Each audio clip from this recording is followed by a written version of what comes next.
Hi, ഇടയിൽ ഉത്രാടമാണ്. അപ്പോൾ രാവിലെ ഒരു ക്ഷേത്ര ദർശനമായിട്ട് ഇറങ്ങിയിരിക്കുകയാണ്. അപ്പോൾ നമ്മുടെ വീടിനടുത്തുള്ള ശിവക്ഷേത്രത്തിലാണ് വന്നിരിക്കുന്നത്. അപ്പോൾ എല്ലാവർക്കും നല്ലൊരു ഓണം ആശംസിക്കുന്നു. ഇനി ബാക്കിയുള്ള വിശേഷങ്ങളൊക്കെ കാണിച്ചു തരാം കേട്ടോ. കുറച്ച് സമയം ഞാൻ ഈ അമ്പലത്തിന്റെ പരിസരത്തൊക്കെ സ്പെൻഡ് ചെയ്തിട്ടാണ് കേട്ടോ പോയത്. ഇതൊരു വയലിന്റെ കരയ്ക്കാണ് നിൽക്കുന്നത് അമ്പലേ. അപ്പൊ നല്ല രസമാണ് അവിടെ നിൽക്കാൻ, നല്ല കാറ്റും ഒരു ശാന്തതയൊക്കെ ഉണ്ട്. തിരുവോണം ആയതുകൊണ്ട് വലിയ തിരക്കൊന്നുമില്ല. അപ്പൊ എനിക്ക് വേറെ പണിയൊന്നും ഇല്ലാഞ്ഞ കാര്യം ഇതാണ് കേട്ടോ. ഞങ്ങളുടെ ഉത്രാടം കൊച്ചച്ഛന്റെ വീട്ടിലാണ് സെലിബ്രേറ്റ് ചെയ്തത്. അപ്പൊ അവിടെ എല്ലാ അംഗങ്ങളുമായിട്ട് അടിച്ചു പൊളിക്കുമായിരുന്നു. ഞങ്ങൾ ഏതാണ്ട് ഒരു ഊണ് സമയമൊക്കെ ആയപ്പോഴത്തേന് എത്തി. 2 കൂട്ടം പായസവും കൂട്ടി സദ്യ കഴിക്കുന്ന സമയത്ത് വീഡിയോ എടുക്കുന്ന കാര്യമൊക്കെ അങ്ങ് മറന്നുപോയടേ. മുതിർന്നവരെല്ലാം കൂടെ ഒത്തുകൂടി വിശേഷം പങ്കുവയ്ക്കുന്ന സമയത്ത് പിള്ളേർ സെറ്റ് ഒട്ടും മോശമായില്ല. അവരുടെ ലോകത്ത് അവരും എൻജോയ് ചെയ്തിട്ടുണ്ട്. അങ്ങനെ വിശേഷമൊക്കെ പറഞ്ഞിരുന്ന് ചായ കുടിയും കഴിഞ്ഞ് വേണ്ട പടക്കം പൊട്ടിക്കാനുള്ള തയ്യാറെടുപ്പിലാണ് എല്ലാവരും. പടക്കം പേടിയുള്ള ആൾക്കാരും ഒക്കെ കൂട്ടത്തിലുണ്ട് കേട്ടോ. അപ്പൊ കുറെ പേരൊക്കെ ഓടി രക്ഷപ്പെട്ടിട്ടുണ്ട്. ബാക്കിയുള്ളവരൊക്കെ ഇരിപ്പിടവും തപ്പിയെടുത്ത് ഓരോ സ്ഥലത്ത് സെറ്റായിരുന്നു. ഒരു അനിയനും ചേട്ടനും കൂടെ പടക്കം പൊട്ടിക്കാനുള്ള മെഴുതിരി കത്തിക്കാനുള്ള തത്രപ്പാടാണ് ഈ കാണിച്ചു കൂട്ടുന്നത്. ഇവരുടെ കഷ്ടപ്പാട് കണ്ട് ഇതൊന്നും ഇന്ന് നടക്കാനുള്ള ലക്ഷണം ഇല്ലെന്ന് മനസ്സിലാക്കി പാപം പോയൊരു PVC പൈപ്പ് ഒരു കഷ്ണം പേപ്പറും എടുത്തോണ്ട് വന്ന് അത് കത്തിച്ചു വെക്കുകയാണ് കേട്ടോ. ഇന്നിവിടെ വല്ലതൊക്കെ നടക്കും.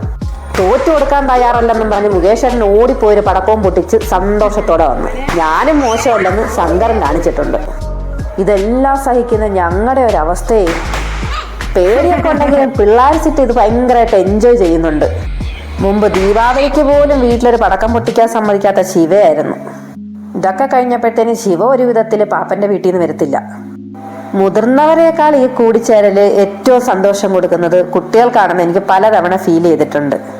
അങ്ങനെ ശിവയുടെ മുന്നിൽ തോറ്റു തുന്നം പാടി വീട്ടിലേക്ക് പോകാൻ ഞാൻ ഇറങ്ങുകയാണ് കേട്ടോ. എന്നിട്ടോ അവനൊരു കുലുക്കുമില്ല. ശിവയെ അനുനയിപ്പിക്കാനുള്ള ഞങ്ങളുടെ ശ്രമം ഗേറ്റിന്റെ വാതിൽ വരെ എത്തിയിട്ടുണ്ട്. ശിവ ഒരുവിധം പിടിച്ച് വണ്ടി കയറ്റിയിട്ട് പാപ്പനോട് ടാറ്റാ ബൈ ബൈ പറഞ്ഞ് ഞങ്ങൾ വീട്ടിലെത്തി. അപ്പൊ അതേണ്ട ഞങ്ങൾക്ക് 2 സെറ്റ് സാരി ഗിഫ്റ്റ് ആയിട്ട് കിട്ടിയിട്ടുണ്ട് കേട്ടോ. എനിക്കും അമ്മയ്ക്കും വളരെ ഹാപ്പിയായി. ഞങ്ങൾ സൂപ്പർ 2 സാരിയാണ് ഗിഫ്റ്റ് കിട്ടിയത്.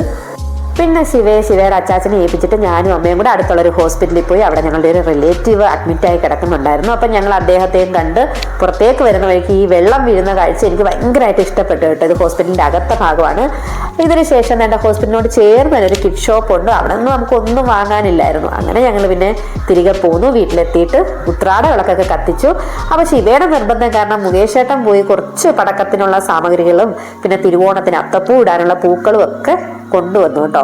പക്ഷെ ഈ പൂക്കളൊക്കെ വൃത്തിയാക്കി വെക്കണമെന്നുള്ളൊരു ആഗ്രഹം എനിക്കുണ്ടായിരുന്നു. പക്ഷെ പെട്ടു എന്ന് പറഞ്ഞാൽ മതിയല്ലോ. ഉത്രാടത്തിൻ്റെ അന്ന് വൈകുന്നേരം ആയപ്പോൾ ചെറിയൊരു പനി ഉണ്ടായിരുന്നു. അപ്പൊ അത് കൂടി അവസാനം തീരെ എണീക്കാൻ വയ്യാത്തൊരു സ്ഥിതിയായി. അപ്പോൾ നല്ല ഒന്നാന്തര കയ്പുള്ള കഷായമായിരുന്നു. അപ്പൊ അത് കുടിച്ചോണ്ട് പോയി കിടന്ന് ഉറങ്ങുകയാണ് ചെയ്തത്.